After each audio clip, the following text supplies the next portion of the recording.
Hi, this is Dr. Saxena, and I've been talking about what I've been known in Hyderabad for providing some non-surgical solutions, and precisely I just wanted to talk about something what we do here. And, started something around 2008, one thing called external counterpulsation, which is something like non-surgical bypass. Okay, there are some things, limitations and all that. We'll be exploring what exactly is this enhanced external counterpulsation, which is a one-stop. This one, some people post bypass. Again, they require a bypass. Those people can look into this particular thing, or people who are having medically unfit for bypass, they can look into these things. And people who are into failures, LV dysfunction, cardiac failure, they should always look into this particular stuff. So, to begin with, what I tell you is that the trends in medicine are changing. They are changing from invasive to non-invasive now.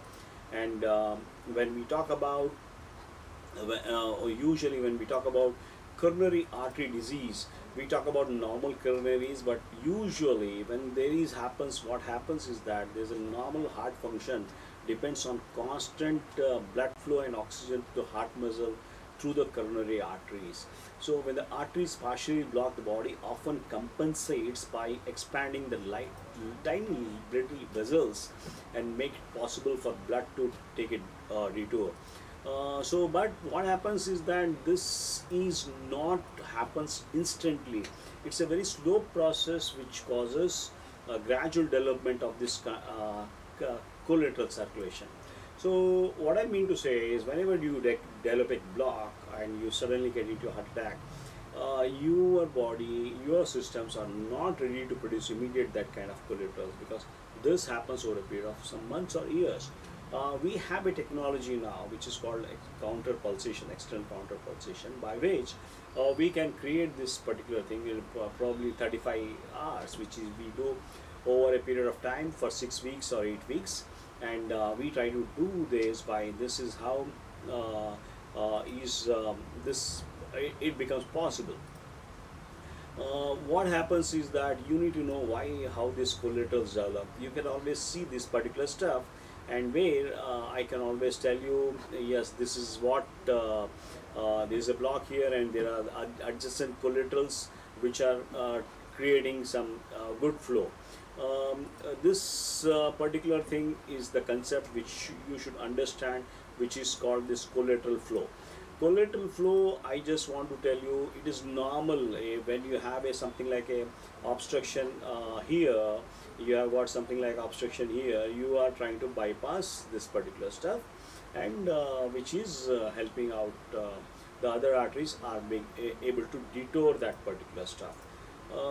So having said that, what is being proposed was, there are something like bypass surgery, gene therapy, which through which artificial collaterals develop, and bypass surgery is taking an artery from one end, trying to reconnect to the other. And the other way of doing this, developing natural collaterals, is external enhanced counterpulsation. So this particularly is done over a period of time, and for usually we try to tell them, okay, this is for people who are unfit for surgery and who had a failed bypass and they want to avoid a bypass, or and may not afford a bypass. So for them, this is one of the good things which has been already promulgated, and you don't have to require to open your chest open. You don't have to subject yourself for a surgery.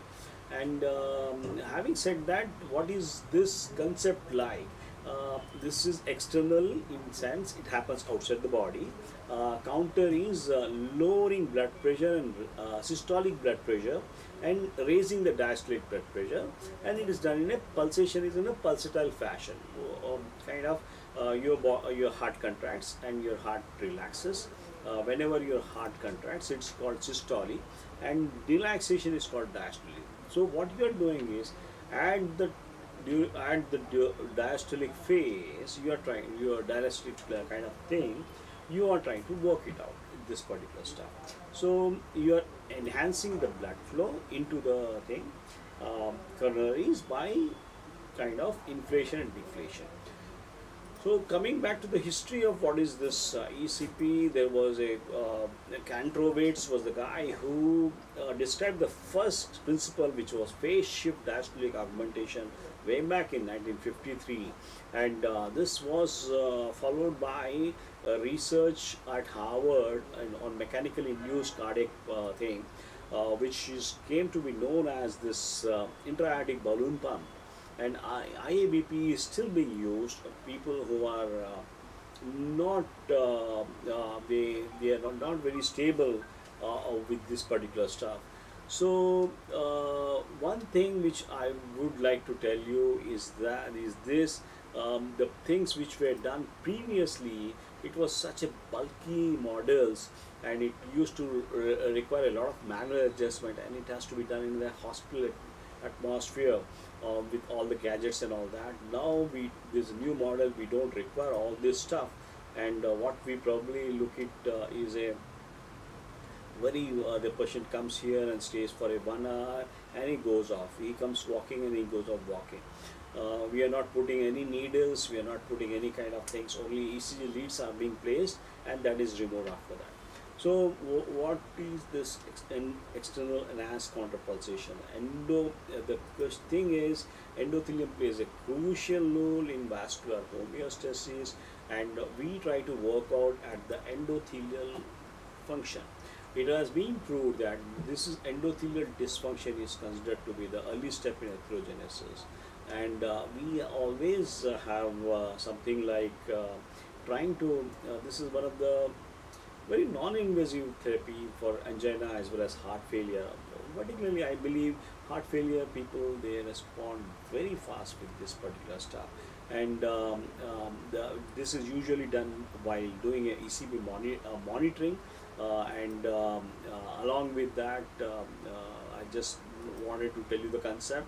A special inflatable balloons are kept, and this is the way patient lies down, and what we are trying to do is there is a diastolic augmentation in during see whatever the blood flows into the limbs, lower limb during the systole, and during that diastolic period, what happens is that the pooling of the blood which is there in the pelvis and the legs, it it is sent back, in the sense it is done with a sequential inflation and deflation.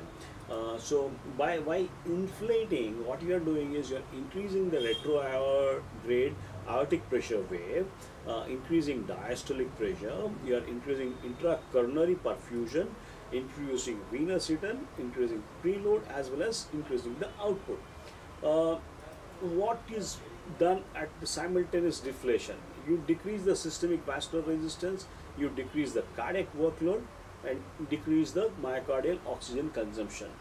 This effectively decreases the effective afterload. So this is I felt this was quite a easy thing. There was a lot of studies which were done which showed the usefulness of this particular thing.